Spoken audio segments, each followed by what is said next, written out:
부자의 습관 등을 펴내며 국내에도 잘 알려진 일본 경제 전문가 가야 게이치가 뉴스위크 최신호에서 한 말입니다. 그는 객관적인 수치를 제시하며 지금의 일본의 상황을 적나라하게 알려주었습니다. 일본의 노동 생산성은 선진국 중 최하위이며 세계 경쟁력 순위는 30위로 1997년 이후 최저치를 기록했습니다. 평균 임금은 OECD 35개 회원국 중 18위, 상대적 빈곤율은 38개국 중 27위였습니다. 교육에 대한 공공지출의 국내 총생산 비율은 OECD 43개국 중 40위이고 연금의 소득 대체율은 50개국 중 41위, 장애인에 대한 공공지출의 GDP 비율은 37개국 중 32위, 실업에 대한 공공지출의 GDP 비율은 34개국 중 31위였습니다. 가야 게이치는 일본이 한때 세계 2위에 부유한 나라였다는 사실도 부정하면서 일본은 원래부터 가난한 나라였는데 반짝 경제 호황을 겪었을 뿐이라고 주장했습니다. 가야 게이치는 독일은 일본보다 GDP가 적은데도 수출 절대량이 일본의 2배 이상이라면서 독일은 지난 40년간 세계 시장에서 수출 점유율이 비슷한 수준으로 유지한 반면 일본은 계속 떨어지고 있다고 진단했습니다. 즉 일본은 옛날에는 부자였는데 지금은 가난해졌다가 아니라 원래 가난했는데 80년대 풍요를 겪은 뒤 다시 가난한 시대로 돌아가고 있다고 봐야 한다는 얘기였습니다. 가야 게이치는 일본 기업들에 대해서도 예리한 분석을 내놓았습니다. 일본 기업의 최대 장점이 발빠른 흉내와 저렴한 제품 생산이라고 하면서 일본인에게는 혁신적인 제품을 발명하는 능력은 없지만 기존 제품을 개선하는 능력은 있었다는 것이었습니다. 하지만 이게 발목을 잡았다고 했습니다. 표절상법으로 재미를 보다 버블기를 거치며 경제적으로 풍요로워졌는데 일본인들이 스스로의 기술력을 과신해 일본은 기술대국이라고 착각하기 시작했다는 지적입니다. 가야 게이치는 이런 기본 인식의 차이가 현상을 유지하려는 성향으로 굳어졌고 이로 인해 일본 기업들이 쇠퇴 산업에 집착하게 됐다고 진단한 것입니다. 실제로 일본이 최초로 개발한 것은 거의 없습니다. 과거 미국이 개발한 반도체를 일본이 뒤따라 가야 게이치의 말대로 발빠르게 흉내내고 저렴한 제품 생산으로 전 세계 시장을 석권한 바 있습니다. 여기서 일본 전자업계 전문가 와카바야시 교수는 그 한계를 단적으로 말해주었습니다. 그는 소니와 히타치 등 일본 전자 주요 8개 회사와 여기서 분리된 사업체 이익을 모두 합한 총액이 30년 전인 1998년과 지난해인 2018년 사이에 거의 변하지 않았다고 밝혔습니다. 일본 기업이 성공한 데는 일정한 조건이 존재했습니다. 시장 규모가 1억대를 넘지 않고 제품 교체 사이클이 5년 이상 되는 존을 설정할 경우 이른바 이 같은 재팬 스트라이크 존 내에서는 일본 기업이 강점을 보인다는 말이었습니다. 그러나 시장 규모가 확대되고 제품 사이클이 짧아질 경우 일본 기업은 부진을 벗어나지 못한다는 분석이었습니다. 그 이유는 거액의 투자금을 투자하는 신속한 의사결정이 안되고 안정적인 경영만을 추구하기 때문입니다. 이런 이유 때문에 휴대전화, 컴퓨터 등이 모두 1억대 이상의 규모를 넘어서자 일본 기업들의 존재감이 급속하게 약화됐습니다. 요미우리 신문은 90년대 전반까지 메모리 반도체의 최전성기를 구가했던 히타치에서 반도체 분야를 담당한 한 이사의 말을 실었습니다. 경영회의에서 위로부터 이런 지시를 받았습니다. 안정적인 것을 목표로 해라. 매출 확대만을 염두에 두지 마라. 일본 전자업계는 2000년대 들어 사업 재편에 직면하게 되었습니다. 2009년 파나소닉이 일본 내 다른 기업으로 편입됐고 2011년 NEC의 컴퓨터 사업이 중국에 매각됐습니다. 2012년 히타치와 NEC의 반도체 사업 부분을 합쳐 세운 엘피다가 파산했고 2016년 샤프가 타이안에게 매각됐습니다. 일본 재팬 디스플레이는 2012년 히타치와 도시바, 소니의 디스플레이 사업 부분을 통합해 만든 회사였지만 불과 10년을 버티지 못하고 결국 매각의 길을 걷게 됐습니다. 1990년대 후반 전 세계 LCD 시장 점유율을 80% 가까이 차지하며 절대 강자로 군림했던 일본 전자업계는 2016년 샤프가 타이안 업체에 넘어가고 이번에 재팬 디스플레이까지 사실상 매각되면서 불과 20년 만에 이제 독자적인 일본 디스플레이 회사는 더 이상 존재하지 않게 됐습니다. 또한 20년 전 전 세계 100대 기업에 일본 기업이 23개나 있었지만 지금은 도요타와 소프트뱅크 단 2개만 남았습니다. 최근엔 잠시 엔저 정책으로 착시 효과를 주었던 아베노믹스도 엔화 가치가 올라가면서 비판받고 있습니다. 많은 이들은 아베노믹스는 실패 정책의 집대성이라고 말하면서 이는 산업의 쇠퇴, 무역의 적자, 임금 감소, 가계 소비 감소, 지역 쇠퇴, 마이너스 금리 등으로 일본 전체를 궁지에 몰아넣었다고 했습니다. 일본은 남의 것을 따라 베껴서 개선시키는 능력은 있었지만 새로운 제품을 만드는 창조적인 혁신성이 없었고 안정적인 경영으로 투자를 두려워했습니다. 결국 일본은 남의 것을 더 잘 뺏기는 중국에게 표절상법을 빼앗겼고, 창조적이고 혁신적이며 과감한 투자를 했던 한국에게 추월당하고 있습니다. 지금의 일본은 가야 게이츠의 말대로 다시 가난한 나라로 돌아가고 있습니다. 안녕하세요, 트래블튜브. 오늘은 현재 아베가 정신을 못 차리게 하는 뜻밖의 한국인의 행동이라는 주제로 얘기해보겠습니다.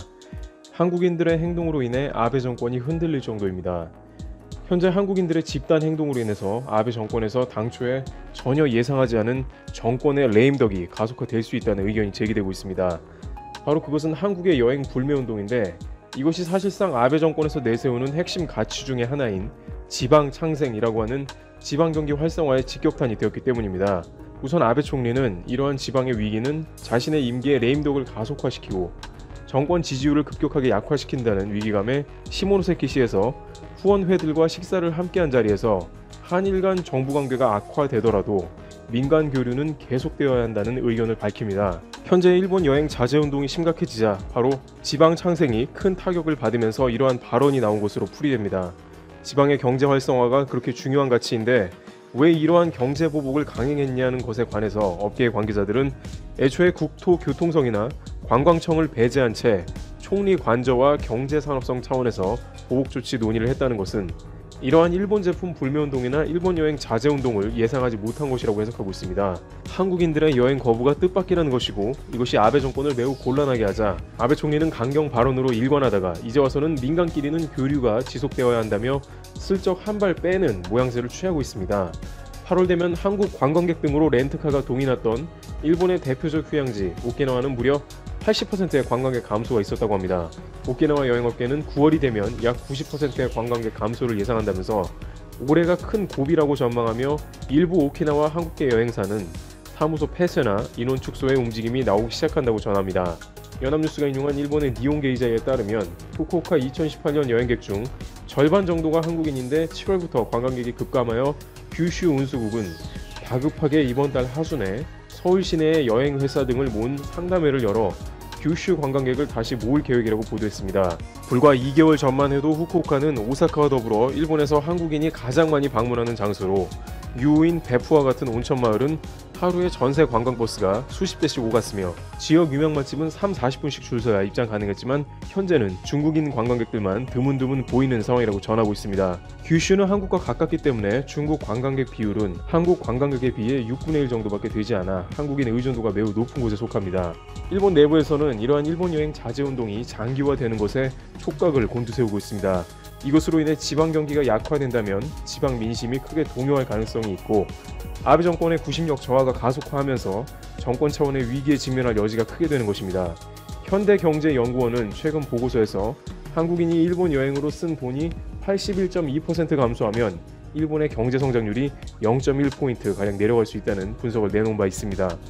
여행업계는 9월의 여행객 수가 분수령이 될 걸로 내다봤습니다. 한국이 별로 영향 없다 혹은 괜찮다던 아베 총리 내각이 도쿄올림픽 및 내수경제 걱정에 조만간 입장 변화가 생길지 주목되고 있습니다. 최근 일본 정부가 사상 최초로 이지스함까지 투입된 한국의 독도 영토 수훈련을 비판하며 막말을 쏟아내고 있습니다. 이번 아베 내각의 막말 수준은 정말 역대급이죠. 25일 일본의 외무성은 역사적 사실에 비춰봐도 국제법상으로도 독도는 명백하게 일본 고유의 영토다 라면서 이번 한국의 독도 영토 수훈련에 대해서 매우 유감이라고 최악의 헛소리를 했습니다. 독도가 한국의 영토라는 증거는 너무나도 많죠. 고려 인종의 명을 받아서 만들어진 삼국사기에 따르며 신라가 우상국을 복종시켰는데, 지금 보시는 이 동국 문헌비고에 따르면 지금의 울릉도와 독도는 모두 우상국의 땅이었습니다. 즉 신라가 울릉도와 독도를 보유한 우상국을 복종시켰으니 독도는 신라 땅이고 신라는 곧 한국인이 한국 땅이 되는 것이죠. 이때부터 이미 독도는 명백한 한국 땅이 되어서 한국의 역사에 편입하게 되었습니다. 이후 1454년 세종실록, 1770년 동국문헌비고, 1900년 고종황제의 칙령, 1946년 연합국 최고사령관의 각서, 1951년 샌프란시스코 강화조약까지 독도가 한국 땅이라는 너무나도 명백하고 확실한 역사적 증거들이 너무 많습니다. 이 부분들도 너무나 정확한 증거들이지만 현재 자신들의 땅이라고 억지라고도 할 수 없는 헛소리를 하는 일본, 자신들이 과거에 이미 독도를 한국 땅이라고 인정했다는 그 증거들을 보여준다면 반대 세력과 일본인들은 할 말을 잃겠죠. 자기네 조상님들이 독도를 한국 땅이라고 인정하고 공식적으로 문서화까지 했다는 증거들이 있는데도 일본 땅이라 우긴다면 이건 뭐 3살짜리 애기가 나 저 멋있어 보이는 독도 갖고 싶어 라고 우기는 것과 똑같은 것이죠. 자, 두 번째 증거 갑니다. 1695년 당시에는 일본에서 천황이 가장 높았고 그 아래 쇼군이 있는데요. 천황은 바지사장, 쇼군은 실질적인 권력을 가진 자라고 보시면 되는데, 실권자인 쇼군이 지배하는 일본의 무사 정권이 도토리번의 독도가 어디 소속이냐는 질문에 도토리번은 이렇게 답합니다. 울릉도는 이나바와 호키에 속하는 섬이 아닙니다. 울릉도와 독도 및 그 외 이나바와 호키에 속하는 섬은 없습니다. 참고로 이나바와 호키는 현재 도토리 현을 말합니다. 즉 여기서 일본은 자신들이 독도에 대한 영유권이 없음을 스스로 인정한 것이죠. 이를 확인하고 약 한 달 뒤에 울릉도 도해 금지령, 즉 일본 어부들에게 더 이상 울릉도와 독도 근처에 가지 말라고 명령한 것이죠. 이후 3년 뒤 일본은 조선과 외교 문서를 주고받으면서 울릉도가 조선 땅임을 공식적으로 확인하였습니다. 그리고 1877년 3월 태정관이라고 당시 일본 최고의 행정기구가 이렇게 말합니다. 울릉도와 독도는 일본과 관계가 없음을 명심할 것. 태정관이 당시 일본 내무성에 이렇게 지시했다고 해서 이를 태정관 지령이라고 합니다. 당시 일본의 대장격인 태정관조차도 독도는 한국 땅임을 인정한 것이죠. 여기에 연합국 최고사령관이 쐐기를 박습니다. 1946년 2차 세계대전 이후에 패전국인 일본에게 이러한 각서를 내리죠. 각서의 내용에는 울릉도, 독도, 제주도는 일본의 영역에서 제외되며 일본의 선박과 일본 국민들은 독도 주변 12해리 이내 접근을 금지한다. 즉 일본인들은 독도 주변 22km 내에 얼씬도 하지 말라는 것이죠. 자, 그런데 지금 일본은 여전히 독도가 일본 땅이라고 주장하고 있는데요. 일본 정부의 주장은 6가지입니다. 첫 번째, 독도가 일본보다 한국에 더 가깝다고 해서 한국 땅이라고 인정할 수 없다. 두 번째, 한국이 증거로 제시하고 있는 세종실록 지리지에서 등장하는 우상국은 울릉도 뿐이었다. 그 이유로 태종실록에 기록된 큰 대나무와 86명의 사람들은 독도에서 거주할 수 없다고 말합니다. 세 번째, 안영복은 조선을 대표하지 않았고 진술 자체도 신빙성이 없다. 네 번째, 세종실록 지리지와 같은 고문원에 나오는 울릉도 옆 작은 섬은 독도가 아니라 다른 작은 섬이다. 울릉도 옆 표시된 섬이 독도가 아닌 다른 작은 섬이라니요. 이게 독도가 아니면 도대체 무슨 섬입니까? 역사를 개그로 승화시켜주는 일본의 개그 센스는 정말 뛰어납니다. 다섯 번째, 독도는 일본의 폭력과 탐욕으로 탈취한 지역이 아니다. 한 번도 한국의 영토였던 적이 없다. 마지막으로 여섯 번째, 연합국 총사령부는 영토를 처분할 권한이 없다. 자세한 내용은 일본의 외무성 홈페이지에 가시면 찾아보실 수 있는데요. 혈압이 폭발할 수도 있으니 임산부나 노약자 분들께는 추천드리지 않겠습니다. 일본의 주장을 자세히 보시면 논리가 참 뒤죽박죽이죠. 사실 이들도 이미 알고 있을 겁니다. 독도가 한국 땅이라는 것을요. 그런데 아베 내각은 지지율이 하락할 때마다 한국과 독도를 자극하였고 이렇게 지지율이 폭등해주고 있습니다. 그러니 시도 때도 없이 헛소리를 하고 있는 것이죠. 우리가 봤을 때 아베 정부가 말도 안 되는 어리석은 헛소리를 하는 것처럼 보여도 헛소리 이후에 실제로 지지율이 이렇게 올라가 버리니 아베 내각은 계속 헛소리를 하게 되는 것이죠. 1년 365일 계속 사용하면 효과가 떨어지니까 한 번 하고 몇 달 정도 쉬어주었다가 다시 또 하고를 반복하고 있죠.